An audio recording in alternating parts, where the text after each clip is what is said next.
The WWE is great, but do you ever miss the WWF?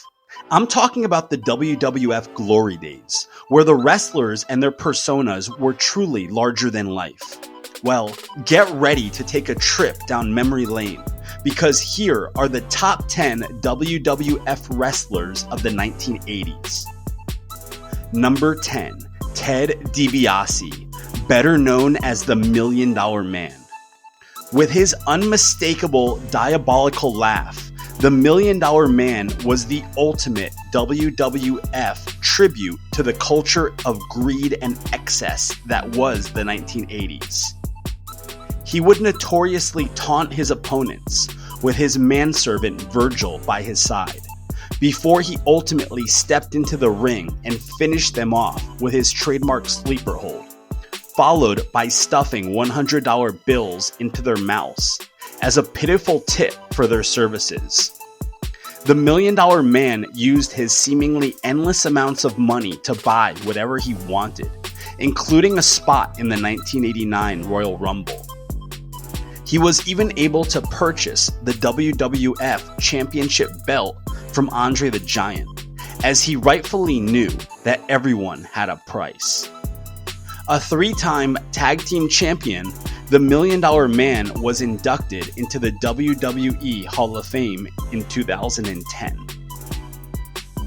Number 9, Rowdy Roddy Piper. This guy was a hot rod, electrifying the crowd whenever he stepped into the ring.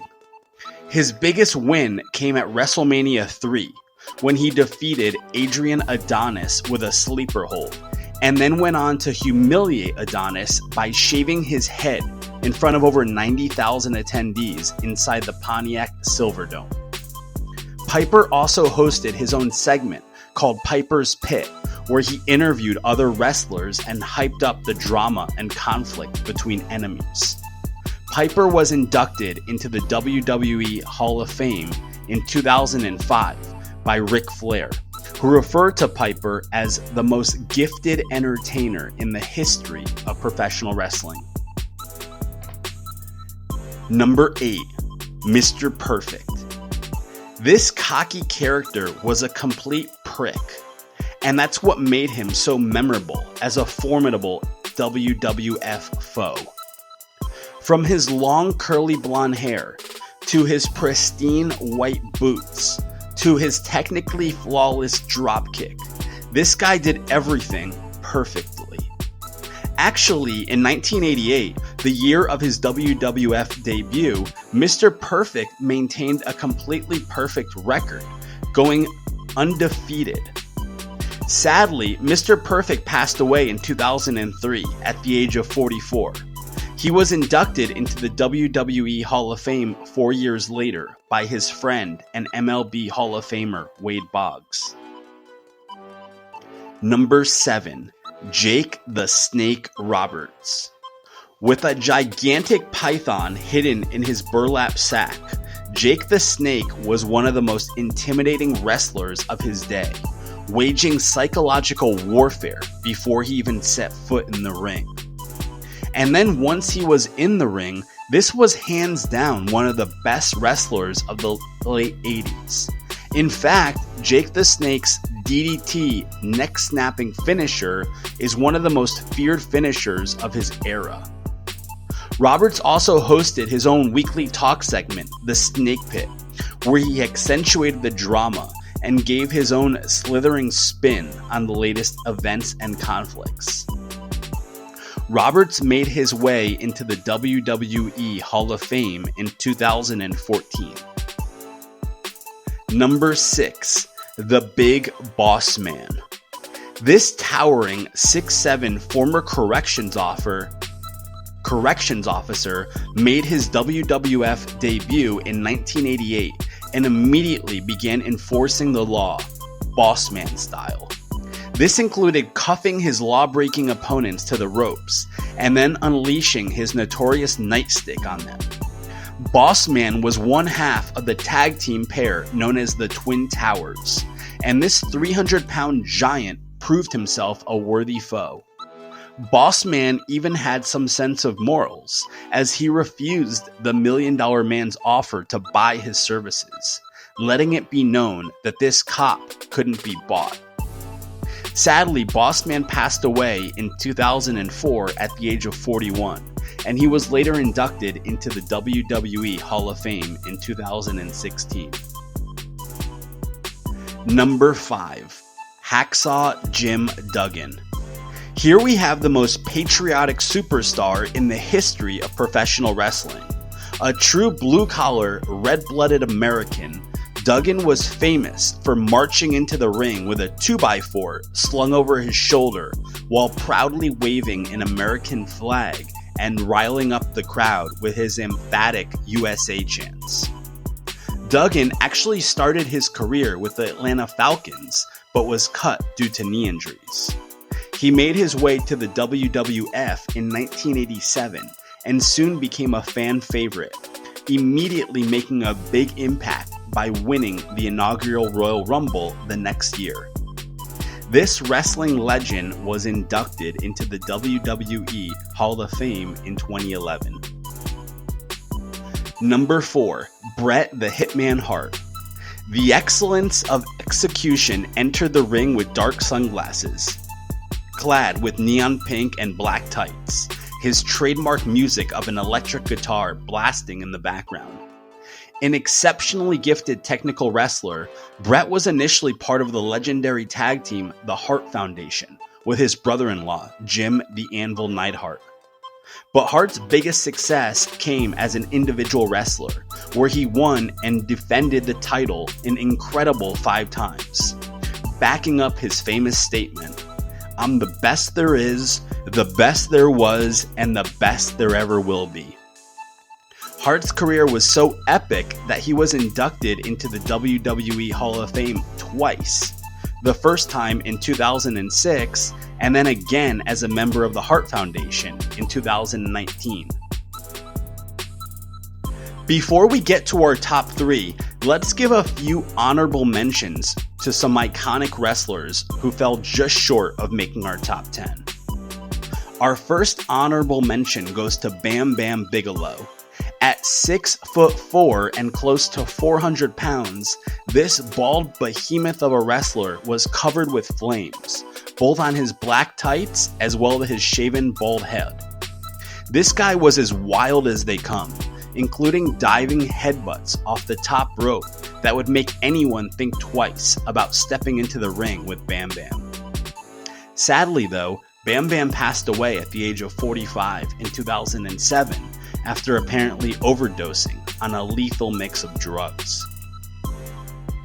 Our next honorable mention goes to the Legion of Doom, who were also known as the Road Warriors. With painted faces and huge, spiked, football-like pads, these guys were as close to WWF rock stars as you would find in the 80s, and they proved to be one of the greatest and most memorable tag team duos in the history of professional wrestling. Our next best early entertainers in the WWF. Michaels more than proved himself as one of the greatest WWF wrestlers of the 80s, winning virtually every title imaginable, as well as 2 Royal Rumbles. Like his nemesis Bret Hart, Michaels was ultimately inducted into the WWE Hall of Fame twice. Next honorable mention goes to Andre the Giant. Due to health reasons, Andre the Giant didn't perform as often as other wrestlers, but when he did make an appearance, this 7'4", 500-pound giant was a showstopper, and one of the most worthy foes in the history of professional wrestling. Andre also had a successful run at acting, appearing in the 1987 blockbuster film The Princess Bride.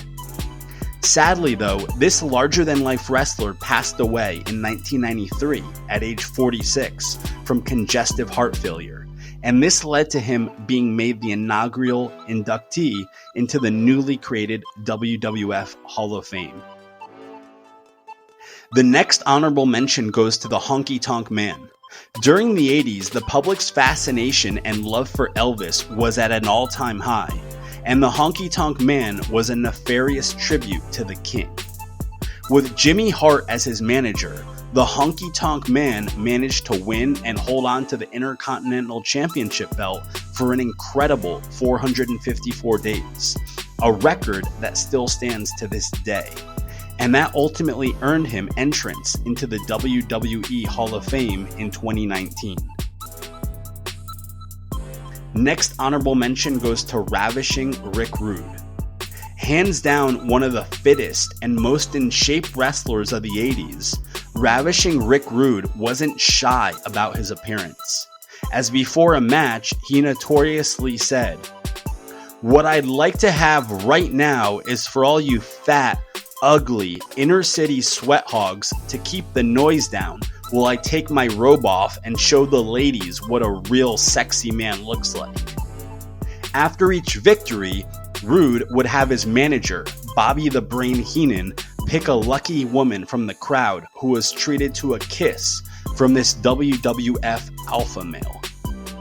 But unfortunately, he passed away in 1999 at just 40 years old from an apparent drug overdose. Okay, now let's continue our countdown with our top 3. First up, number 3, The Ultimate Warrior. This guy was the epitome of intensity and adrenaline, racing into the ring with his iconic painted face and bodybuilder-like muscles.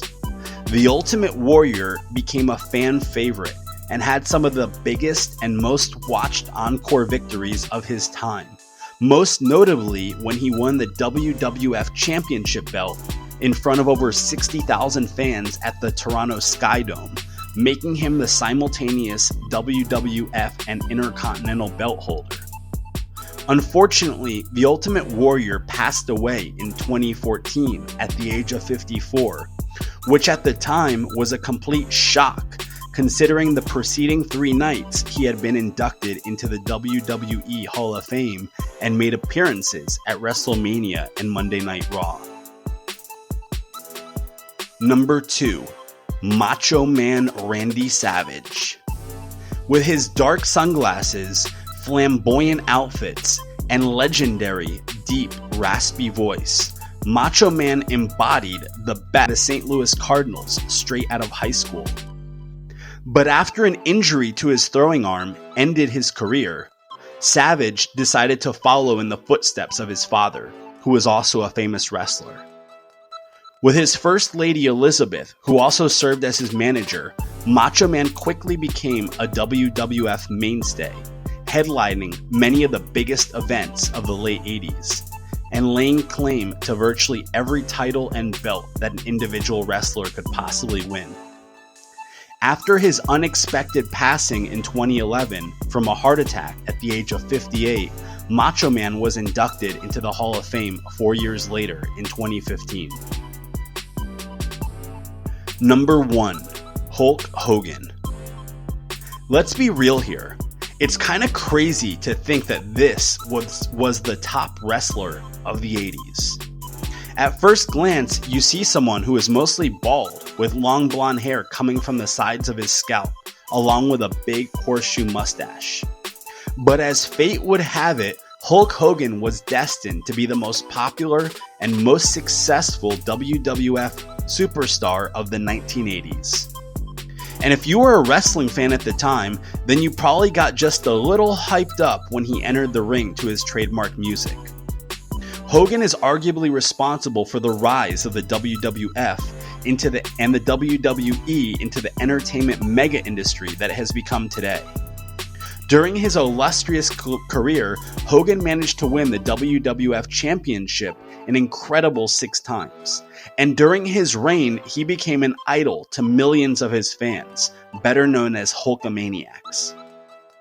Hogan had a way of making capacity crowds go wild, like the time when he body slammed Andre the Giant at WrestleMania 3 in front of over 90,000 people packed inside the Pontiac Silverdome.